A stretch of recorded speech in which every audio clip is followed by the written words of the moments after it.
pagbibig namin tikong malamang tahimik na nag-iipon. Kung matindi ka ganito ka na sana, pero kung hindi, baka isa to sa dapat mong gawin. Lagyan mo kasi ng angas, angas. Lagyan mo kasi ng angas, angas.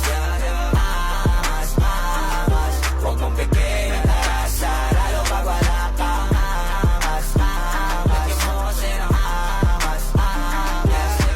Angas, angas. Huwag mong bigay ng asa, lalo pag wala kang flow just cause once again.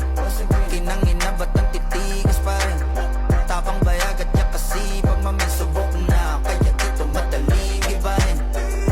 Kala nila tsamba, palibasa, yung iba di nagka-chance makilala kami paglabas ng banda, arangkada. Kung gusto mo ganito sa biktima, maging tunay ka sa sarili mo. Dapat di ka lang magaling dito, huwag kang umasa sa limos. Kung gusto mo maging siwa